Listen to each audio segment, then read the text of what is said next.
In today's video, I'm going to teach you how to efficiently export a document as a PDF while managing its size for different uses. Whether you're aiming for optimized web performance or high-quality print, these steps will help you maintain control over the file's quality and size. Let's get started. First, with your document open and ready, you'll want to make your way to the File menu at the top of your workspace. This is where you'll find the Export option. By clicking on Export, you're beginning the process of converting your document into a PDF, a versatile format that's great for both sharing and archiving. Once you've selected Export, you'll be presented with a dialog box. Here, you'll need to choose the file format. In this case, we're focusing on PDFs, so select PDF from the list.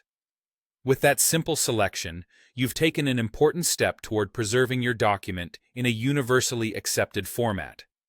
Next, you're going to choose a preset for your PDF.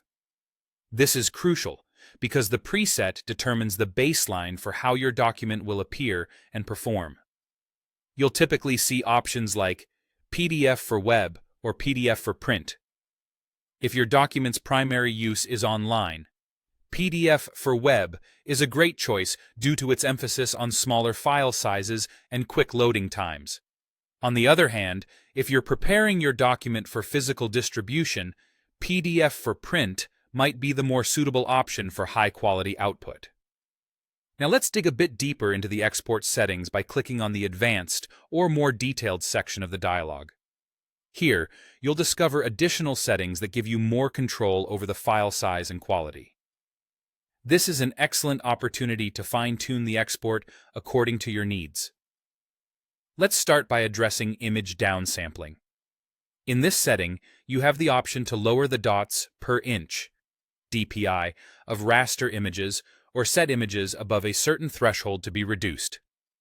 This is particularly useful if images are contributing significantly to the file size and their high resolution isn't necessary for the document's purpose. Next, you'll want to enable JPEG compression. Enabling this means that rasterized elements within your document can be compressed instead of being saved in an uncompressed larger size. You might even find an option for a quality slider when JPEG compression is on, allowing you to set lower quality or higher compression for images. This option can drastically reduce the file size, especially useful if the highest image quality isn't needed. Another consideration is the PDF compatibility version.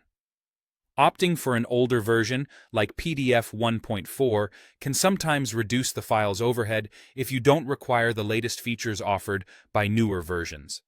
If there are any complex or vector parts that aren't crucial to remain editable, consider rasterizing these elements. This can simplify the content but will trade off its editability.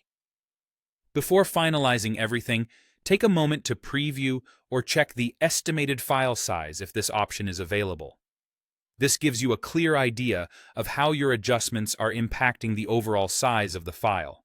Finally, ensure you're set to export to your desired location. Once everything looks good, go ahead and hit Export. And there you have it, an efficiently exported PDF optimized for your specific needs.